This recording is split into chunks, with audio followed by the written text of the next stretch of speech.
There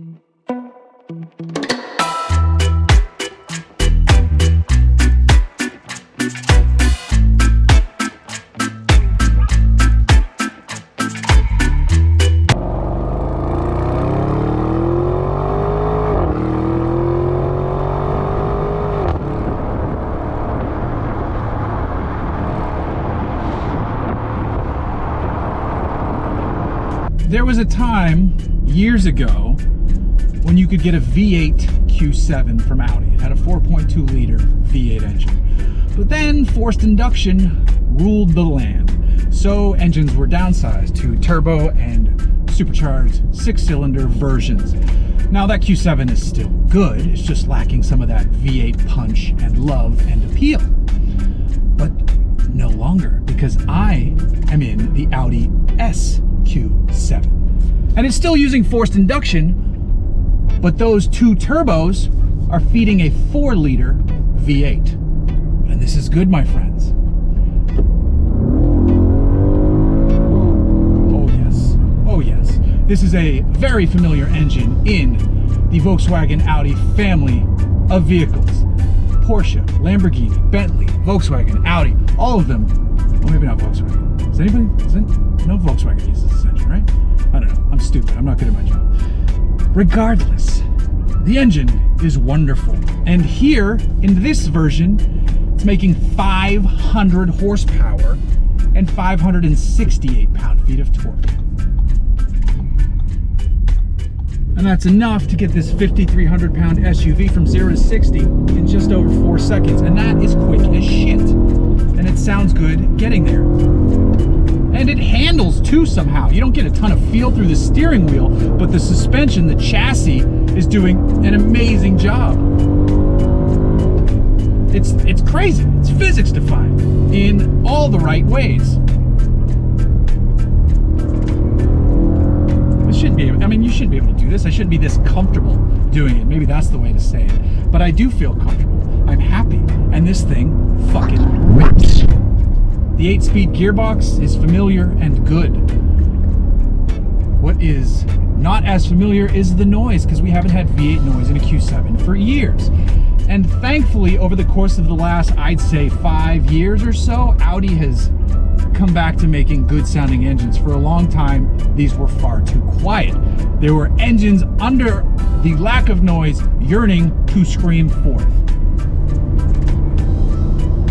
And they do now. They are shouty. They are properly shouty. You can make them quiet and it goes away, but the cold start on this, the idle, the exhaust when it's in dynamic mode, it's downright mean. Hello. I wanted to make sure you get to hear the cold start of the Audi SQ7. Hopefully it doesn't knock this thing over, but I don't think it will. But let's go.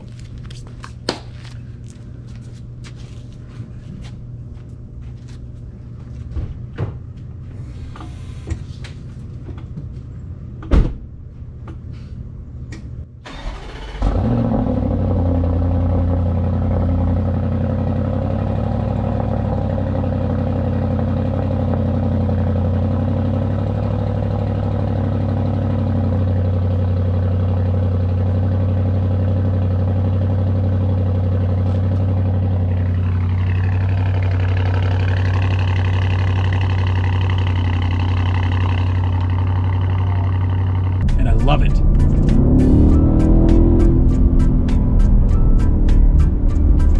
Now, it's still a Q7 at its core, which means it is comfortable in here.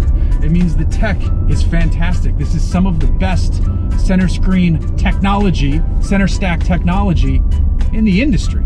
Everything here, the virtual cockpit in front of you works fantastically. The latest gen Audi MMI is just slick and responsive. And yes, I have my issues with touchscreens, but the haptic feedback on this is, the buttons themselves are big, so over time you'll learn where this is, so you'll have to look down less, and then that reassuring haptic feedback lets you know you've pressed it right.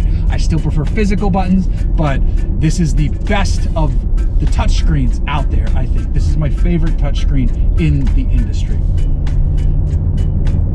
I also like how with Apple CarPlay, you don't have to dig through the menus to get back to the main Audi menus. There's just a little bar to the left that lets you dive back into the Audi specific features of the infotainment here, or you can keep it on the Apple CarPlay stuff. And right now on the lower control, I can easily and quickly adjust all of my climate control functions.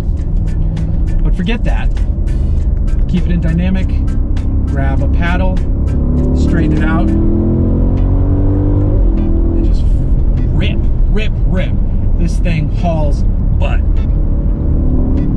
It's 5,300 pounds, and it just, I mean, you can just send it. You can absolutely, it shifts well, it has huge brakes, it has Continental tires, which are doing all right at each corner. I mean, I couldn't imagine the strain, I can't imagine it. The strain at each corner must be tremendous, but I do not hear them screaming out in pain.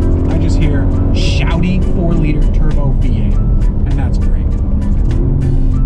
You can get this same engine in an Audi SQ8 if you like a little bit more shape to your vehicle. I personally prefer the Q7, the way it is a little bit more sleeper. You don't suspect anything from this. You might see the mirrors, that's a giveaway a little bit, and then I wish the rest of the alu optic trim on this was blacked out, which I do believe is an option. Now, you can go crazier though, because there is a vehicle above the SQ8, not on the SQ7. This is the top for the 7. The 8 though, there's an RSQ8, and that pushes horsepower to like 590 horsepower and a sub 4 seconds 0 to 60, which is just monstrous. You're getting a budget Lamborghini Urus at that point. And again, nice inside, comfortable inside. The SQ7 comes standard as a 3-row, so if you need to put people in the way back, you can, but those power folding seats also give way to, you know, proper storage if you're not going to use this as a 3-row. And then just driving it around town, it's a big, luxurious Audi, so it's excellent. It's really good. Every modern Audi right now is so good. They're crushing it. The Bang & Olufsen sound system is really nice. It has still doing the pop-up tweeters up front, and then this version is fitted with acoustic glass, so it's quiet in here, which is good because I forgot my microphone, so I'm talking directly to GoPro because I suck at my job. It's not cheap though. It's not cheap. The base price of an Audi SQ7 is around $84,000.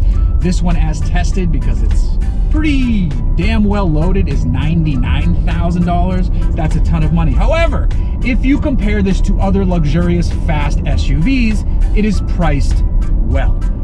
It is faster than a GLE 53. It is not as fast as a GLE 63, and its price is in between the two. It is nearly as fast as a BMW, what is that, the X5 M50. It's nearly as fast as that. It is faster, I believe, than a Cayenne GTS, and it is far cheaper than a Cayenne GTS. So there's that. And then you can compare it, if you really want to the likes of, that looks like a Lightning, like a modern Lightning.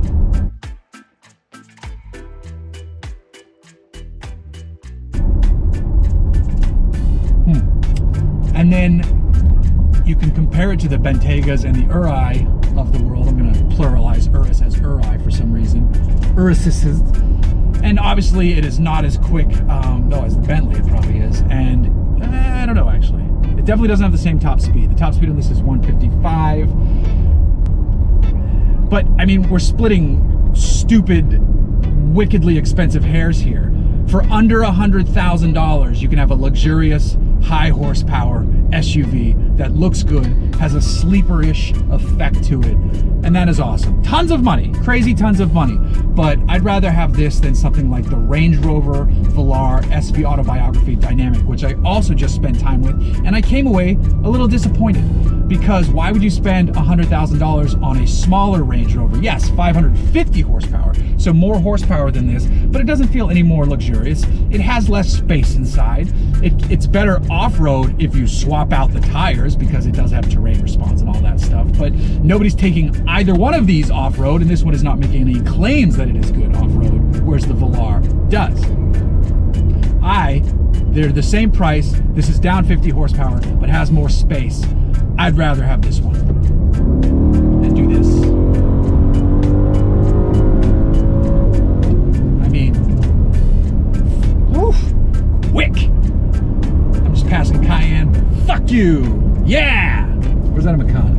gives a shit? They all look the same.